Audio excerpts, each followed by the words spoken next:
For the Department of Health and Human Services and MaineCare to be an effective leader and partner in this effort, we needed to be able to think strategically and to respond proactively.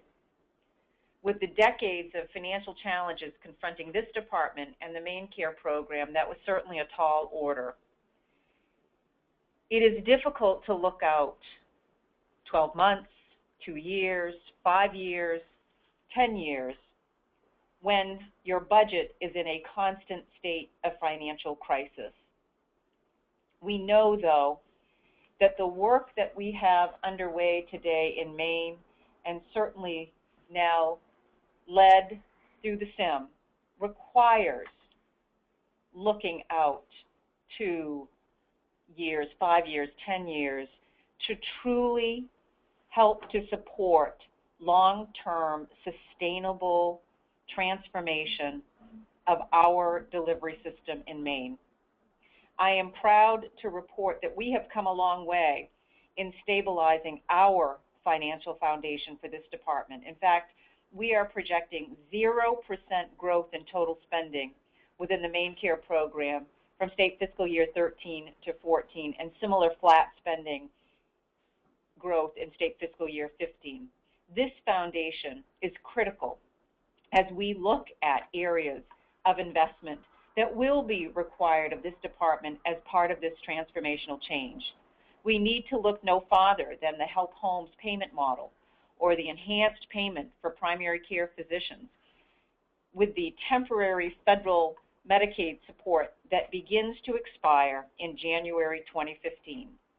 I am confident that MaineCare can be an effective financial partner in these efforts based on the work that has occurred over the last few years to stabilize this department and specifically the MaineCare program. Today, we are moving toward transformational change in Maine, which won't come easy, but is necessary to ensure that our healthcare system is integrated, consumer-centric, cost-effective, and focused on improving lives and healthcare outcomes for the people of this state. Such transformation will take patience, perseverance, a sense of urgency, and laser beam focus on measurable deliverables. In 2012, when the Maine SIM plan was developed, the plan was designed based on 6 strategic pillars to simultaneously improve the health of the population, enhance the patient experience, improve healthcare outcomes, and reduce per capita cost of care for the benefit of the state. Those pillars are to strengthen primary care, integrate physical and behavioral health, develop new workforce models, develop new payment models, centralize data and analytics, and engage people and communities. The Maine SIM plan and the department's value-based purchasing strategy align delivery systems and payment reform toward the goal of reducing per capita cost of care for the benefit of the state. 2 of Maine's value-based initiatives are foundational to the SIM plan. Health Homes help form the strategic pillar of strengthening primary care, while accountable care communities support the strategic pillar of developing new payment models. The department's strategic direction and the Maine SIM plan are closely aligned and share similar goals. This is not by coincidence. The department views SIM as a vehicle to align commercial and public interests toward achievable goals resulting in affordable, high-quality healthcare services and an affordable, high-quality healthcare system. The selection of Maine's innovation model plan by the Centers for Medicare and Medicaid Innovation is a testament to the advancements Maine is making in transforming its healthcare system toward achieving the goals of the Triple Aim. We should take pride in the fact that Maine is just one of 6 states nationally to test this model. We have earned this selection by leading the nation in the adoption and use of electronic health information technology, with the highest percentages of eligible providers meaningfully using electronic record systems in the country. We also set the standard in the availability of statewide health information exchange. Additionally, Maine has also been recognized as a leader in practice transformation through its multi-payer patient-centered medical home pilot, which has been moving forward since 2009. Maine is also a national leader in payment reform, and the Maine Health Management Coalition has brought national attention to cost and quality of care issues in the state through its work within the coalition. Although Maine has a long history of performing well in its delivery of quality health care, it also has a history of being one of the most expensive per capita states in the country. The cost of health care in Maine is well above the national average. A relatively recent Wall Street Journal article shows Maine as having a per capita cost of more than $1,706 more than the national average. Certainly one of the key goals of the Maine SIM plan is to bring the total cost of care down to the national average within 3 years. The department is collaborating with the partners in SIM and other stakeholders to responsibly reach this goal. As we move forward with this work, we must keep in mind that change, especially change of this magnitude, takes time. This work will be difficult. New ways of thinking must evolve. Changes in our business models and practices must be evaluated and tested. And we must focus on the availability of peer-to-peer best practices to shape and support this transformation. Thus far, a considerable amount of effort and resources have gone into this plan. The work has proceeded, and there are many data-informed indicators that will tell us how we are doing. We need to be clear about our focus on key measures, such as reducing inappropriate emergency department use, reducing avoidable hospital admissions, improved coordination of care for individuals with mental illness, reduced per capita expenditures, and certainly the timely deliverable of actionable data reports. We know that we can quickly become paralyzed attempting to measure everything under the sun. We must be careful to not create such overwhelming administrative burdens on the system that we lose sight of our focus and we lose our ability to effectively transform the system. For this effort to be successful, we must be realistic about our goals, capitalize on significant small steps which will have sustainable and meaningful impact on the system, such as the real-time notification of emergency department visits or hospital admissions and discharges. I have strong confidence in the plan that is underway, the people and the agencies that are implementing the plan, and the intent of the healthcare community to reach the goals of the Triple Aim: improving the patient experience of care, improving the health of populations, and reducing the per capita cost of healthcare. It is imperative that those involved in this effort at all of the different tables, that we all work to collectively keep our respective feet to the fire, that questions are asked, and that we seek the necessary focus in our work to advance real change that is consistently and constantly focused on our core measurable deliverables. I appreciate your participation in today's webinar and look forward to our continued partnerships that will help us achieve the important goals that define this critical project for the state of Maine. Thank you. Thank you, Randy. Thank you, Commissioner Mayhew. We're now gonna, as Commissioner Mayhew provided some overview, I'm going to hand it over to Dr. Kevin Flanagan, who's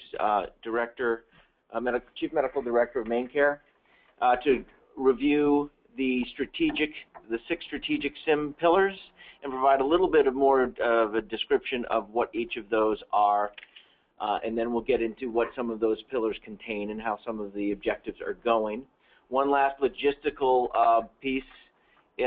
If folks have questions as we go, feel free to type them in the chat box, and those will be rolled up and answered at the end. So you can do that as well at any time, and those will just go to the main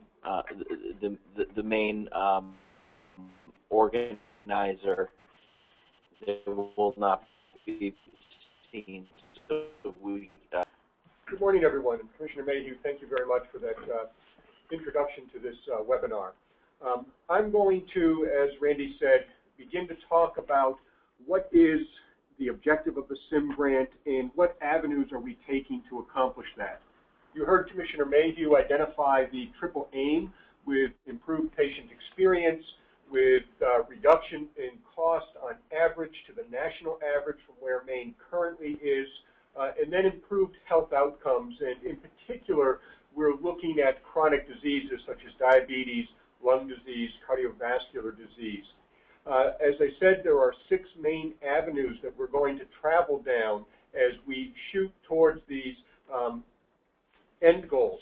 The first of these is the first pillar, and that's strengthening primary care. And what we mean by that is presently primary care is a relationship exclusively in the old model between the provider and the patient, and we are transitioning that through the health home model towards one where the member is an engaged leader of a team that focuses on their health in particular and the means by which to derive better outcomes as a global goal using a holistic approach to their care.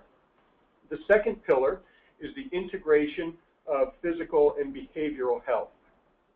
Right now, we know that through a segregated and fragmented approach to the health care of members who have behavioral health issues and diagnoses in particular, we're not achieving the same outcomes in regards to their overall physical health as we do for those who do not suffer from behavioral health conditions. To that end, we're using the SIM funding from the federal government through this grant and the leverage of that grant and the leverage of the Department of Health and Human Services to bring in a much more holistic approach to the care of these members. The goal being a holistic approach where their physical health, behavioral health care is integrated into a single approach such that we are able to move the needle and have a much better outcome for these patients in particular. The third pillar, and we're looking at the development of a new payment model. I've described 2 entirely different healthcare delivery models, and if you're going to transition the delivery of healthcare to a new model, the funding must match that. And as you heard Commissioner Mayhew mention, this is of paramount importance and a recognized key step towards making this cultural shift one that not only can be successful but becomes the norm of the future. These payment models will be developed through the work with the SIM grant and several of its subcommittees so that the work that is done is rewarded both for the process by which it is engaged as well as the outcomes that are realized. And again, getting back to the fact that we're describing what will be new care delivery models, for those to be effective, those people who currently work in this model need to have access to training. those people who will be coming to work in the healthcare system of tomorrow will need an entirely new set of skills in order to allow them to work with the members, work with the providers, work on a team for each member so that we get best outcomes. And therefore, part of the work that's going to be done through this project will be that of developing this new workforce model and the skills that are necessary. Again, with the new model and the recognition that a holistic approach to care is of paramount importance. It can no longer be segmented into little silos. It can no longer be fragmented. To that end, the holistic approach is going to include the entire community, the engagement of the people, such that all services that are available can and will be accessed. Again, it is no longer simply the model of see a provider, get your medication. That has its limits in regards to how effective it can be. And all the hard work to this point in time in the healthcare system has led us to realize those limits. To get beyond that, a new model, a new way of thinking, and a more broad-based approach is going to be necessary. And then finally, centralized data and analysis. With a new model, and with new goals and focus on specific deliverables, and those deliverables have to be measurable. To that end, you have to have the data and the information necessary for that.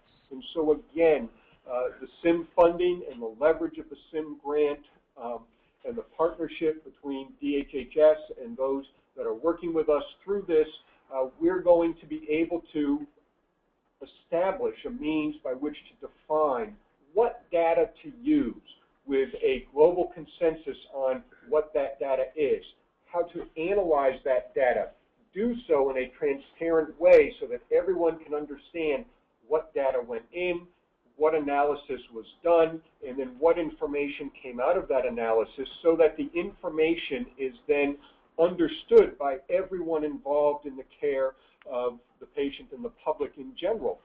So when there is consensus and transparency, the actionable report that comes out will be very clear to patients, providers, systems, and payers alike. And so I think in short, those are the 6 pillars that we're looking at, the avenues we're traveling so that we can accomplish that triple aim that has been defined. Great. Thank you, Dr. Flanagan. Appreciate that overview, and all of you on the webinar this morning will start to see the theme and how we're organizing the Maine State Innovation Model so that we can continue to think about it the same way and work with it in the same manner. And the theme of the 6 strategic pillars, which the Commissioner provided high-level topics around, and digging down a little bit by Dr. Flanagan around what each of those 6 pillars is looking to achieve strategically. I'm going to take that just a little bit further and show you the alignment between the pillar and the objectives that are within the pillar, and start to show you really briefly, because we have an hour to cover a lot of ground, what the status of each objective that is supporting that pillar currently is. Where we are, and you can see on the slide in front of you, the SIM status at a glance view. We are 2 quarters into the first year of a 3-year test, so we're very much in the early stages, but are making great progress and are underway in all aspects actually of the objectives in our test. So I will talk about on this slide the first 3 pillars. As you can see, strengthen primary care, and the objectives that are aligned under that pillar are as follows: MaineCare's objective around accountable communities, Quality Council's objective around providing a learning collaborative for health homes, Health InfoNet's objective around providing ED and inpatient utilization notifications to MaineCare. The Maine Health Management Coalition Objective 4, which is providing primary care providers access to claims. Maine Health Management Coalition also has Objective 5, which is around providing the reports that reflect practice performance on outcome measures. In lieu of time, I'm not going to go over all of those objectives, but wanted again to orient everybody with this structure of SIM, so that as we're reporting on it and talking about it, we are all aligned to how it is organized. Each of these objectives, as you can see in this document here, is shown in a color. Each box underneath the objective represents 1/4 of the grant. Okay, there are 3 years being 12 quarters, and the color represents the colors being green, yellow, or red, what the status of that objective is against the goals of it in that given quarter. So as you can see, for those objectives that are green, everything remains on track and aligned to the objectives, the goals that are aligned to those objectives. For those objectives, such as the accountable communities, it is red, meaning there are some barriers that we are looking to overcome and some issues we are looking to resolve, and are doing so in an aggressive manner. This view enables us to all look at this as a governance structure and understand where our focus and attention is needed to ensure that we're moving the SIM grant forward on all of the objectives. So in a sense, a dashboard view, if you will, so that we can all look at and report on status as we're moving forward. Many of you on this call this morning are actively engaged as a member of the SIM governance, whether it's on a subcommittee or the steering committee or even the main leadership team. This is the view that we'll all look to resonate, look to view, to enable us to align our efforts to ensure we're focusing on the right things, the things that make the most difference towards SIM outcomes. On this slide, we also have a high-level overview of the strategic pillar of integration of physical and behavioral health and developing new workforce models. Trevor, if you advance one slide, please. The next slide just provides the same view for the last 3 pillars, the development of new payment models and the objectives that are aligned to it, centralized data and analysis, and then engaging people and communities. The other thing that this view hopefully shows us is the degree of collaboration that's required to make these strategies a reality. Each color that are aligned to the objectives represent one of the partners that are engaged and are collaborating together to move these strategies forward.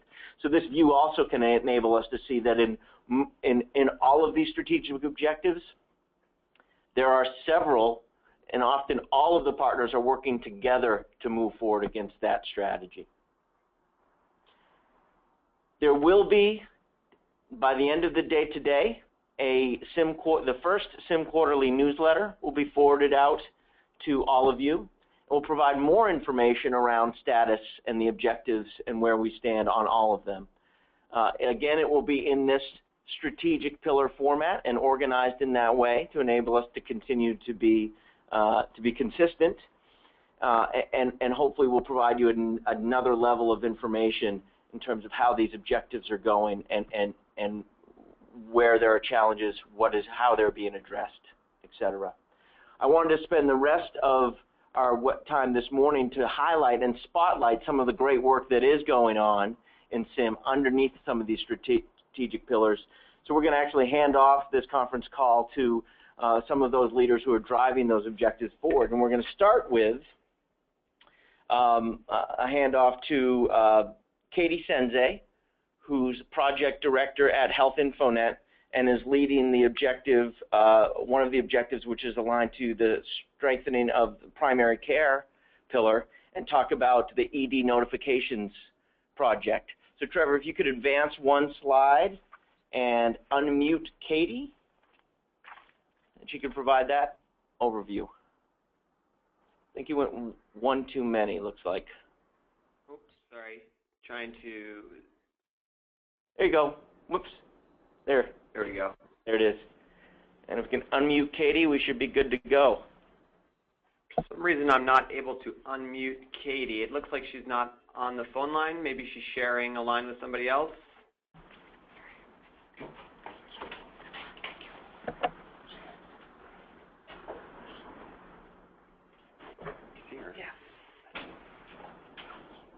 Okay, Katie, Randy, I'm going to go ahead and unmute everybody for a second to see if we can figure out what line Katie's on. Okay. Can folks hear me? Trevor, I think.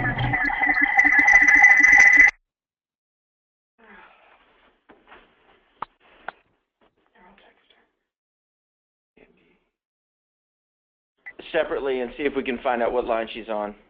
Yeah, Katie, if you could have somebody just message me in the message box to let me know which name you're under here. Can you guys hear me now?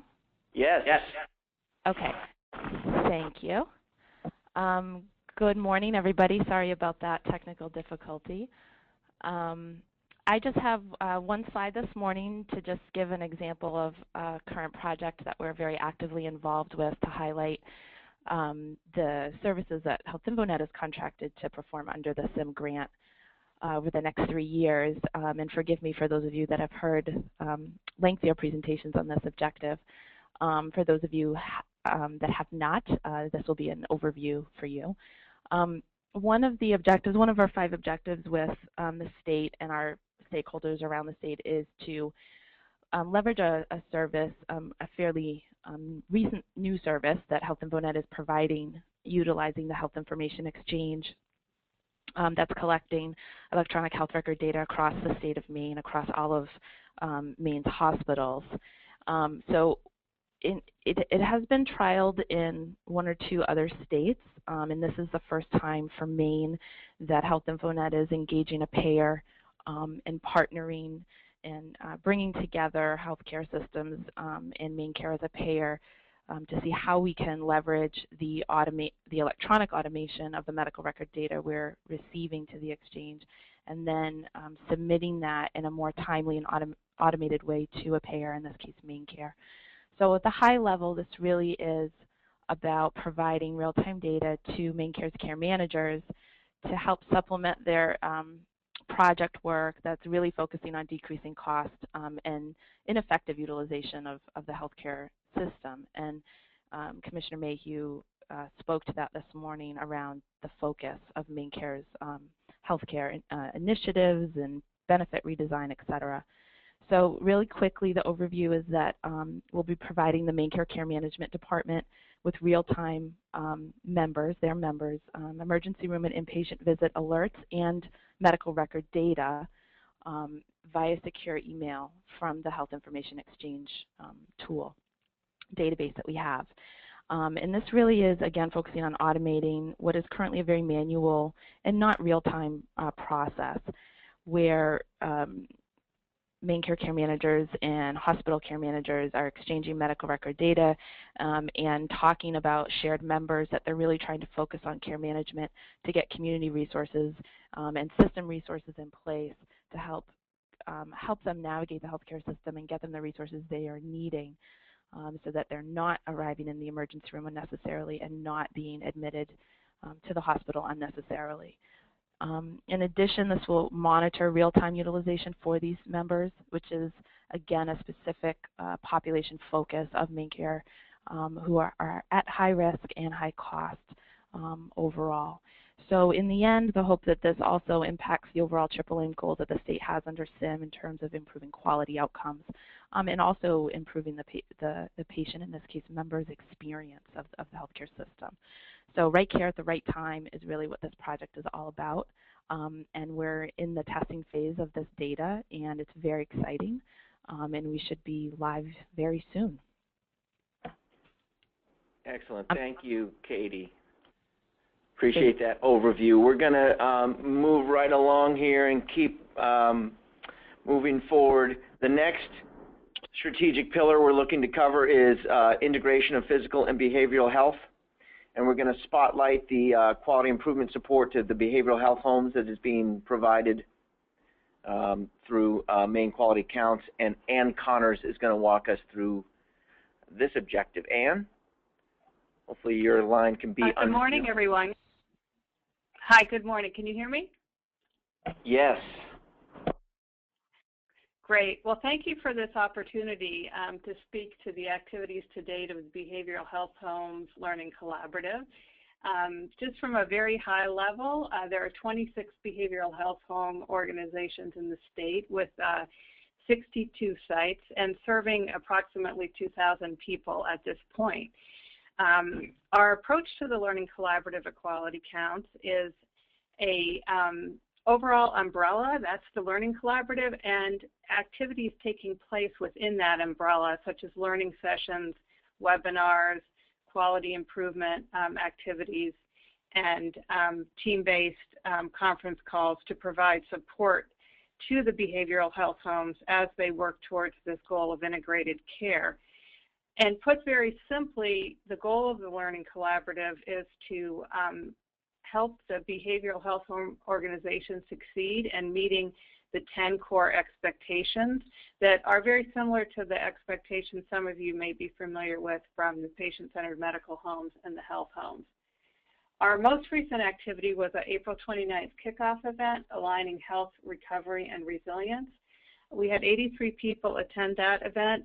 Commissioner Mayhew gave introductory comments, and our keynote was Catherine Powers, who is the regional representative for the Substance Abuse and Mental Health Services Administration. And she really hit home the key themes of person-centered, population-based, data-driven, and evidence-based care that underlie this model. In May, we're looking forward to an introductory webinar where we'll once again introduce the Behavioral Health Home Learning Collaborative and some of the approaches that we'll be taking, such as adult learning styles, peer learning, system transformation, continuous quality improvement. We'll be developing an electronic newsletter that will be going out, and our next learning session is on May 29th, so this very month, and it's a day that we are co-sponsoring with the Maine Health Access Foundation. Dr. Joe Parks will be the keynote.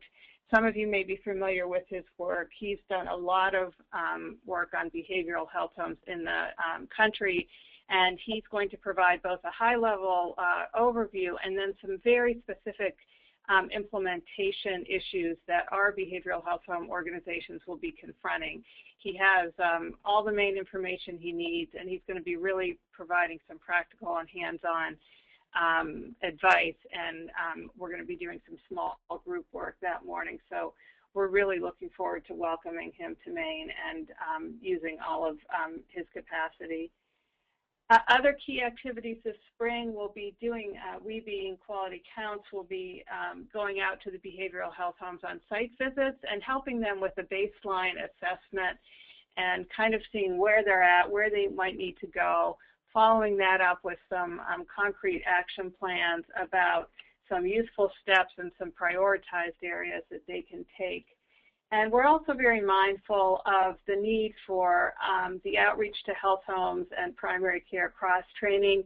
You know, as with any new effort, there are some bumps in the beginning in getting those connections made, and we're working very hard to address that through some patient-centered medical home health home webinars and at our June patient-centered medical home and health home learning session where we're going to have some cross-training integration efforts featured, and also in the regional forums in the spring. So there's a lot of great activity. I'm really honored to be working with all the behavioral health homes, and really want to just say a positive thing about the community-based mental health agencies in the state that are willing to step forward and work on this, and to the consumers and clients that are willing to look at this different type of care, because without them, this work wouldn't be going forward. Great. Thank you very much, Anne, for that overview. Now we'll move to the new workforce model spotlight on that strategy and hand it over to Barbara Ginley, who is the project manager for the Community Health Workers pilot. Barbara?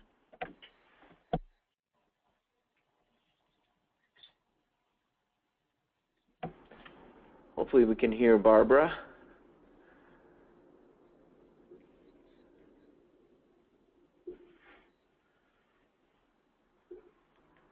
Trevor, did we unmute Barbara's line? She doesn't seem to be on the call-in line. So I'm not sure how she's connected to her audio. You want me to unmute everybody for a second here? Let's do that for a second and see if that works, and if it doesn't work, we'll remute it. Okay, here we go. Hello, this is Barbara. Hi, Barbara. For some reason you can't hear me and I'm not on mute. Okay. And are you on the... I'm on a landline. I called in. Okay. We're unmuting people here, Randy. Yeah, folks have got us on hold, and so let's remute and let's move forward and see if we can get Lindsay on, and then maybe we can connect with Barbara separately. So, Trevor, why don't you remute for a moment?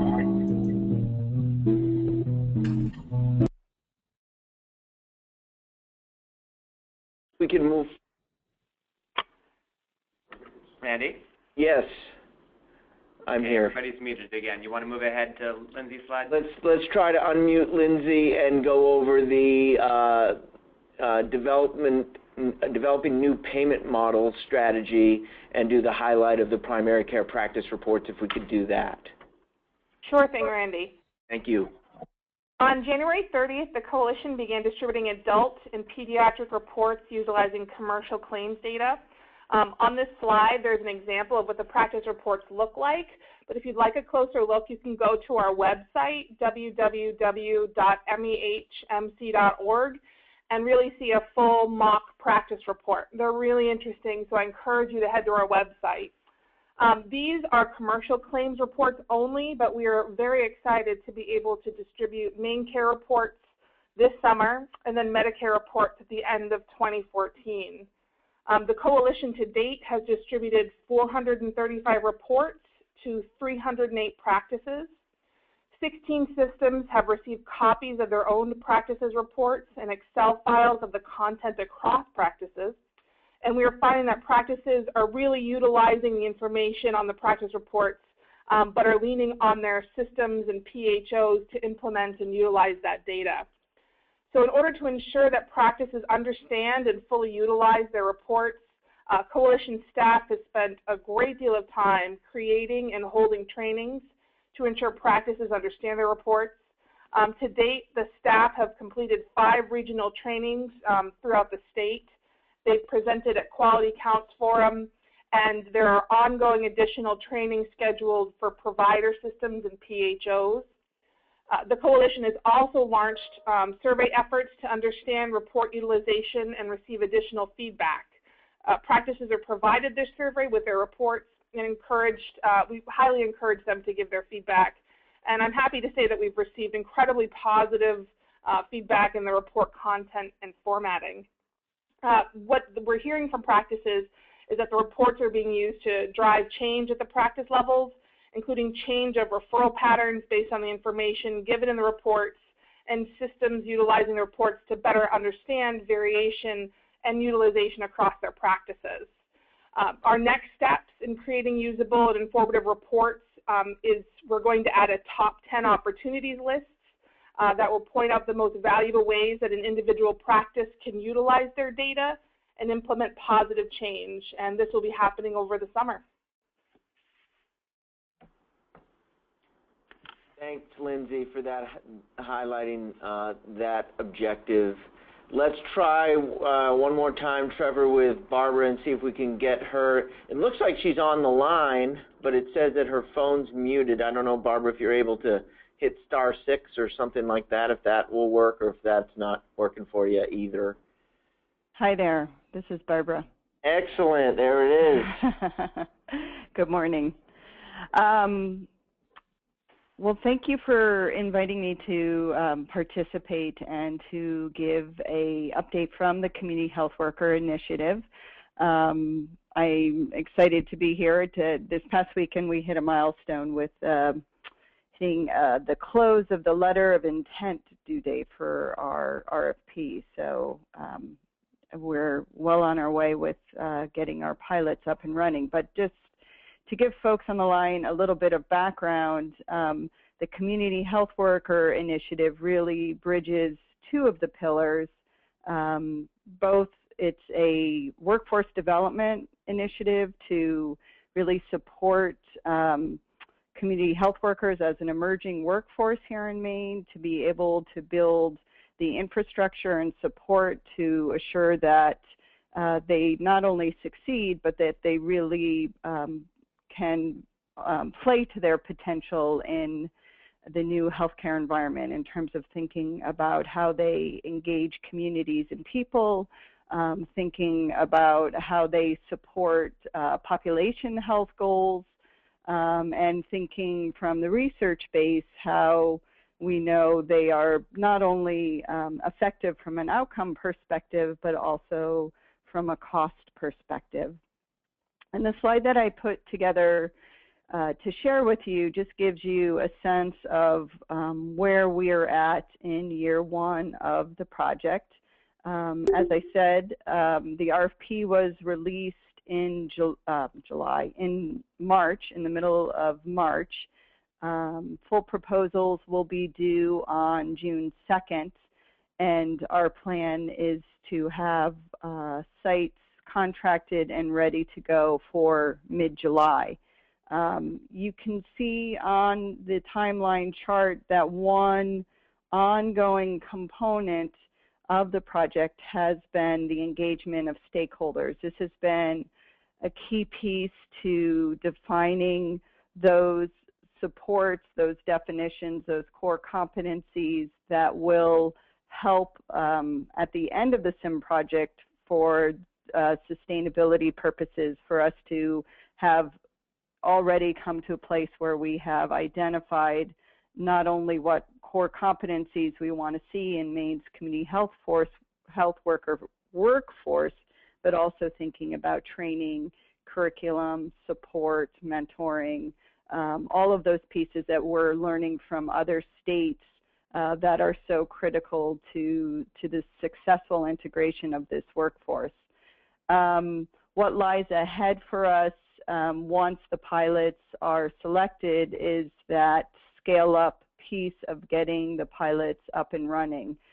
You can see that our summer activities will be focused on providing the pilot sites with the support and technical assistance they need to be able to not only from an organizational place, but also from more an expertise and knowledge-based place, have access to the tools they need to add a community health worker to their team and or to their organization. Our hope is that by, although it's not spelled out on the slide, that our community health workers as a group will do their initial training by the end of September. And at that point, we will also be thinking about where those learning points are for them for the upcoming year. But I think I'm going to stop there and be happy to answer any questions at the end. Great. Thank you, Barbara. Mm-hmm. So we covered a lot of ground in about 50 minutes, from a high-level overview and the importance of the state innovation model to Maine's healthcare transformation, overviewed the strategic objectives, the 6 strategic objectives that are covered in SIM, talked about how the objectives are aligned, the individual objectives and the collaboration are aligned to those strategies, and covered, did a spotlight on 4 of what are 20 objectives under the SIM grant. So as you can see, there's a lot. The SIM grant is very broad and deep. There is additional information, as I mentioned, that will be forwarded by the end of the day in the SIM quarterly newsletter on all of the objectives and their status. There's more information on SIM that any of you can obtain at any time just by contacting me. It's all on the SIM website, but I'm happy to point you to certain things that may be of interest to you as well. At this time, we would like to see if there are any questions and take the last few moments to ask any questions. I don't know, Trevor, if we've received any via the chat box or if anybody wants to ask it, although we've had some challenges when we open up the line. We might want to handle it via chat box, or Trevor, maybe we try one more time and see what happens if we open up the line and if folks still have us on hold. Sure, I'll try opening up the line one more time. Just keep in mind, Randy, when I go back to letting everyone talk, I have to unmute you, so it takes a second. Okay. Here we go.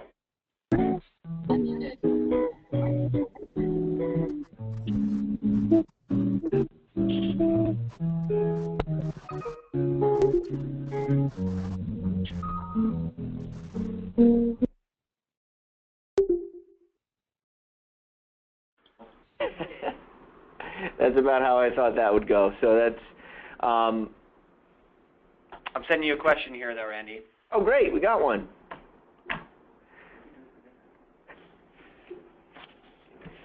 We have a question around how often will we have this these informational webinars? That's a great question. This is our first in our trial, our pilot, so to speak.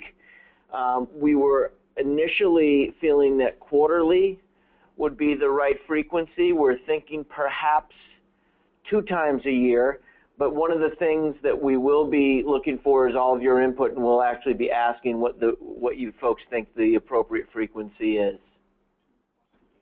We also have the SIM annual meeting that was held in end of October 13 and will be held in October 2014, which will be informational in nature as well. Last year, when we held the SIM annual meeting, it was an introduction to SIM for a lot of folks, high-level overview, would have a different flavor, different objectives this year. But we're trying to determine the right frequency, and happy to hear all of your perspectives on what that would be for webinars as well. Similarly, I think we may have had some technological challenges around folks getting on this morning, but this session, we intended to record it, and hopefully that worked, and we will send the recorded session out as well. And it'll be available on the SIM website moving forward, assuming the recording was successful. We do have a recording, Randy. It will be available later today. Great.